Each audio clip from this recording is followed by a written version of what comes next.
आदरणीय दर्शकबिनहरू नमस्कार। अहिले तपाईँ नेपाल जनखबर हेर्दै हुनुहुन्छ।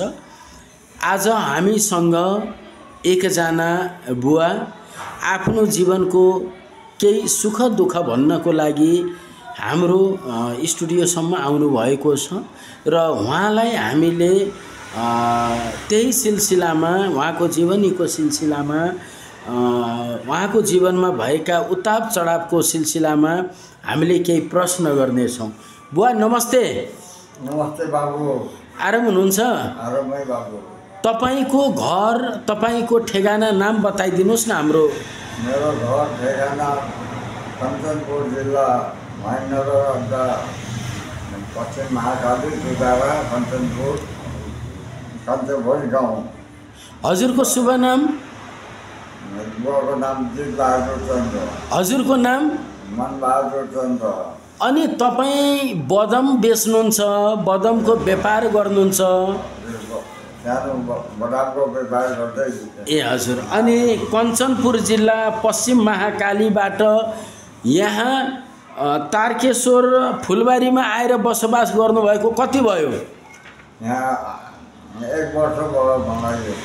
ए 1 वर्ष भयो। 1 वर्ष भयो। अनि यो बदम तपाईँले ठेलामा बेच्नुहुन्छ, कतिको व्यापार हुन्छ? व्यापार 2-3 पार्टी बेचिन्छ, त्यही पनि उधारो खान्छन्, ढाँट्छन् भोलि भनेको भोलि आउँदैन, त्यही पनि खर्च बच्छ साग तरकारी खानलाई आफ्नो 2-4 पार्टी बेचेर निर्वाह गरेको। अनि तपाईँ जस्तो वृद्धाले एउटा ठेलामा बदम बेच्नुहुन्छ, त्यही पनि बाँकी खाइदिन्छन्?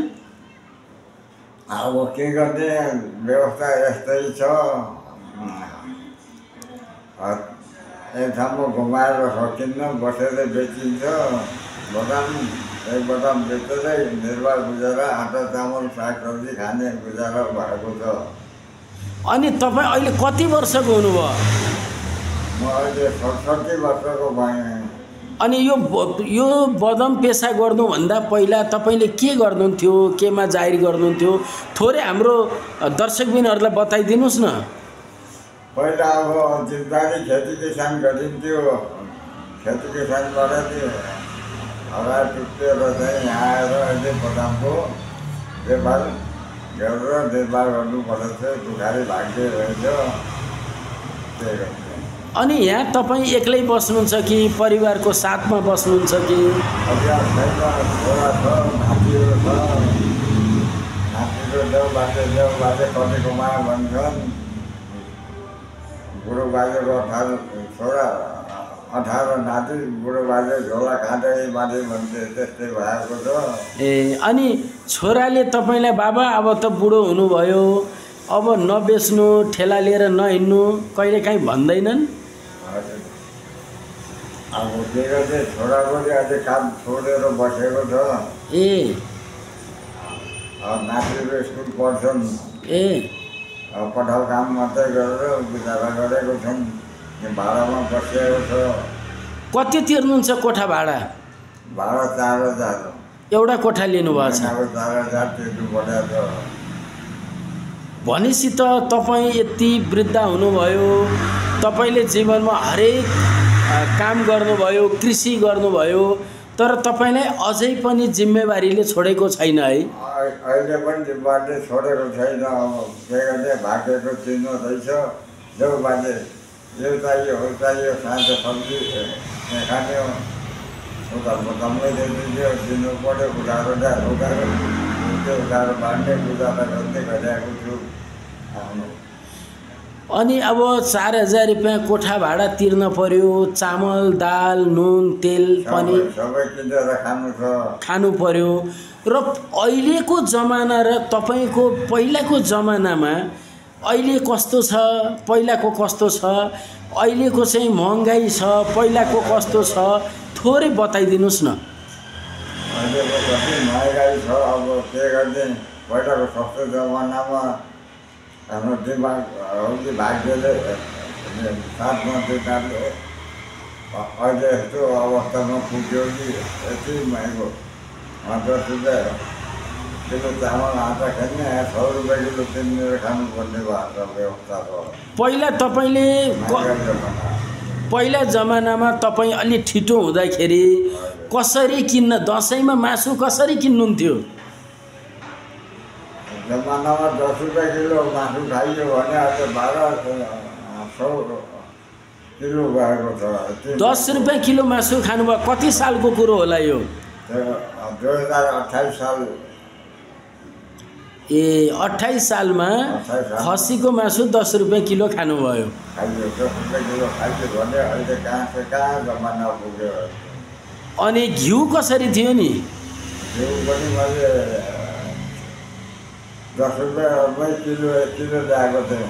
ए घिउ पनि 1 किलोको 10 रुपियाँ। 10 रुपियाँमा। त्यतिखेर सामान सस्तो, पैसा महँगो थियो होला नि फेरि। 10 रुपियाँ भनेको त ठुलो पैसा थियो होला। पैसा महँगो 10 रुपियाँ पनि धेरै ठुलो हो। अहिले 10 रुपियाँ त हजारौँ रुपियाँ हजारिया साउ भन्थे पहिला। ए 1000 रुपियाँ हुने हजारिया साउ। हजारिया साउ भन्थे भने अहिले त करोडलाई पनि गिन्ती छैन। अनि जुन तपाईँहरूको चाहिँ त्यो समयमा 10 रुपियाँ किलो चाडबाडमा मासुहरू खानुभयो, 10 रुपियाँ किलो घिउ खानुभयो। अहिले अब 1 किलो मासुको खसीको मासु सामान्य रूपमा मान्छेले खान नसक्ने 1300 रुपियाँ 1400 रुपियाँ चाहिँ किलोको भयो। अब तपाईँहरूले चाहिँ यस्तो महँगाई हुँदाखेरि अब तपाईँको उमेर पनि साह्रै एउटा चाहिँ 67 वर्षको हुनुभयो। पहिलाको पालाको सरकार तपाईँहरूको त भनौँ राजसंस्था थियो होला, त्यो बेलामा राजाहरूको चाहिँ शासन थियो होला। राजाको शासन थियो। त्यो बेला र अहिलेको बेलामा थोरै अन्तर बताइदिनु न। अहिले ठिक कि त्यो शासन ठिक कि यो शासन ठिक, थोरै बताइदिनुहोस् त।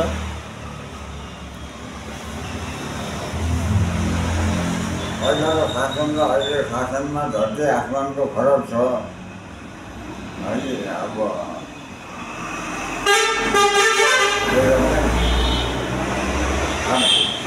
मान्छे बढ्दै गइरहेको छ, कमाइ घट्दै गइरहेको छ।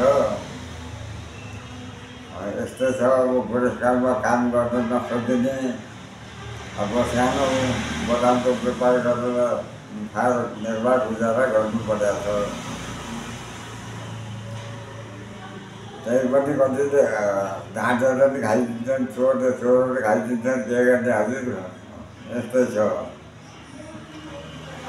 ए भनेपछि तपाईँको बदाम कसैले आएर ढाँटेर के भनेर ढाँटेर खाइदिन्छन्? कति के गर्ने भाग्यको छिनो, कति रहेछ दुःखी, कति छन् खुकी। काँडा डुँडा लङ्गडा भन्दा पनि बेहतर दुःखी बुढो भइयो, बदाम बेच्ने बुढो। अब के गर्ने, गुजारा निर्वाह गर्नै परेको छ हजुर। अनि तपाईँको जीवनसाथी सङ्गिनी गाउँमा हुनुहुन्छ कि कता हुनुहुन्छ? जीवनसाथी त उतै अब कता हरायो। अब गाउँमा बुहारीहरू छन् अन्त। अनि हजुरको जीवनसाथी गाउँमा हुनुहुन्छ कि इन्डियातिर कता छ? तपाईँको भेटघाट छैन? कति वर्ष भयो? 20-25 वर्ष भयो। भनेपछि काम गर्नको लागि जानुभएको हो कि सल्लाहसित के छ थोरै बताइदिनुहोस् न। आँखाको हल्ला लागेको, पहिरो गएको भनौँ। ए अनि तपाईँको चाहिँ छोराछोरी कतिजना? मबाट छोरा एउटै छ, छोरी 3टा हुन्। सब ती पनि इन्डियामा छन्। यहाँ अब एउटा छोरो र 2टा नाति, म 4जना छौँ यहाँ। 4जना बस्नुहुन्छ? 4जना एउटा कोठामा? एउटा कोठामा। अनि त्यसको खर्च जति छोराहरूले नि कमाएर दिनुहुन्छ कि तपाईँ बुढो मान्छेलाई मात्रै? अहिले त मैले झेल्नु परेको छ। छोरोको नोकरी पनि छुट्यो, नोकरी 25,000 खाइदियो थियो, छुट्यो। के भएर केमा खानुहुन्थ्यो, कसरी छुट्यो भनिदिनुहोस् त। खोइ के गर्दा के गरी छुट्यो बताएको पनि छैन। 2टा नाति स्कुल पढ्छन्, एउटा 11मा पढ्छ, एउटा 8मा।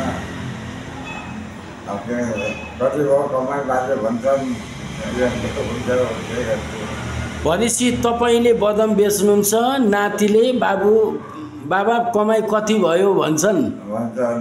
ए कतिले बेटा बदाम ल्याऊ उतैतिर उता साग तरकारी ल्याऊ कहिले पनिर खानु पर्यो सब्जी खानु पर्यो लिएर आऊ सब किन तपाईँले चामल किनेर खाऊ। दिनमा कति जति कमाउनुहुन्छ? दिनमा के भने 1200-1500 हुन्छ रोटी बेचेर यताउता त्यही पनि घुमाएर 1200-1500 रुपियाँ कमाउनुहुन्छ। पहिला त हुन्थ्यो पोहोर त 2,000-2,500 पनि हुन्थ्यो डोको छुट्याएर 1000 रुपियाँ झ्याली बस्थ्यो अब त्यति बसेको छैन। पोहोर तपाईँको डोको छुट्याएर 2,000-2,500 हुन्थ्यो भने अहिले किन नभएको होला? किन घट्यो अहिले सक्छु धेरै व्यापारीहरू अरू पनि बढेको हुनाले ढोका डाला अरू बेला अलिक घुम्दाखेरि मेरो व्यापार घटेको छ अहिले। ए बदम कहाँबाट ल्याउनुहुन्छ? बदाम माछा पोखरीबाट। ए यही व्यापारीसित किनेर तपाईँले लिएर आउने? हजुर। भनेपछि माछा पोखरीका व्यापारीहरू गाउँबाट आउँछन् र तपाईँले उनीसित किनेर लिएर बदम चाहिँ तपाईँले चाहिँ उनीहरूसित किनेर बेच्नुहुन्छ? किनेर ल्याएर 2-3 पाटी ल्याउने बेच्ने गर्छु।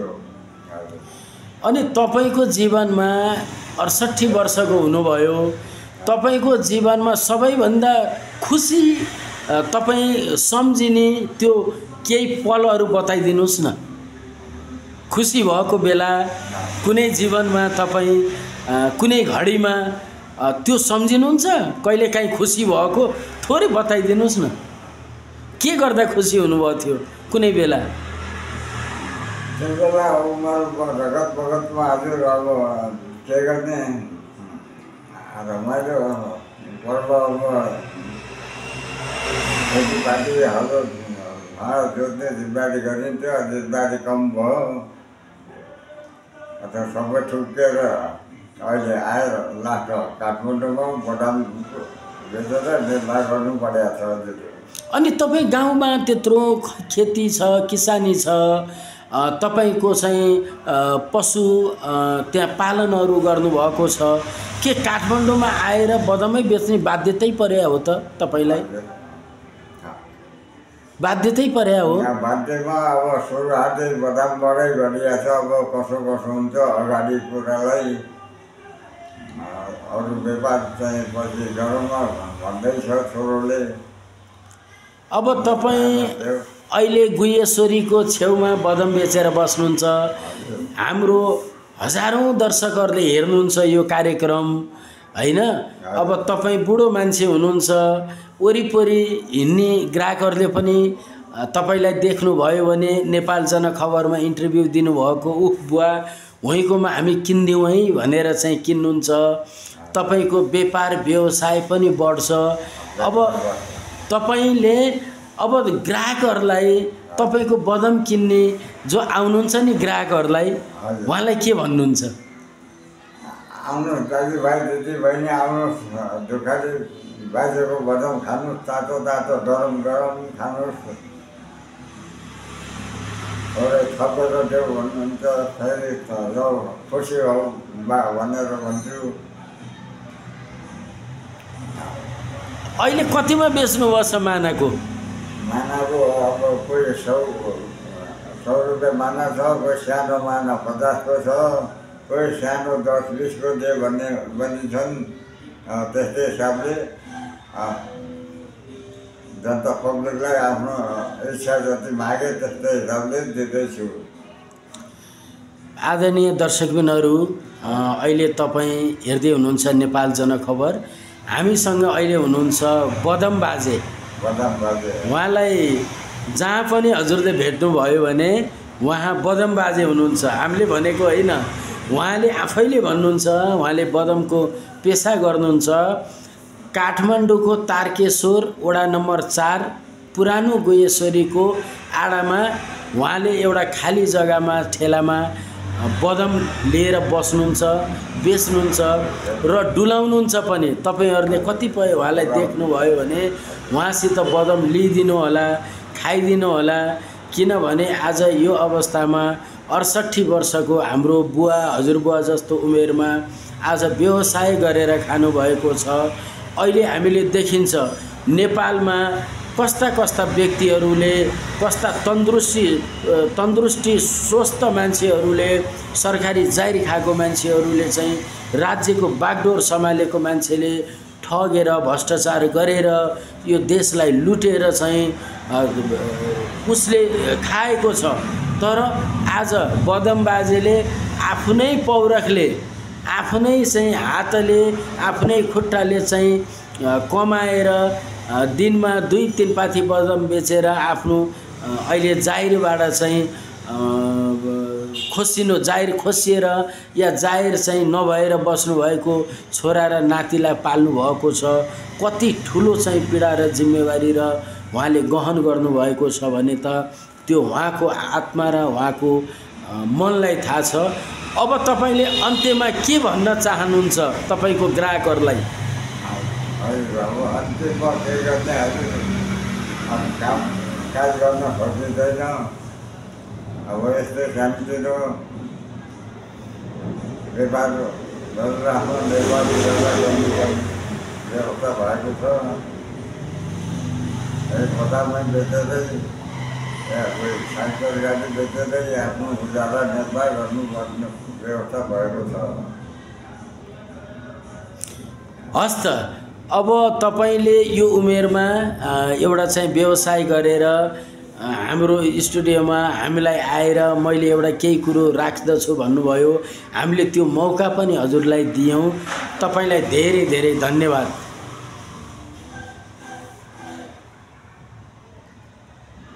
के भन्न चाहनुहुन्छ अन्तिममा?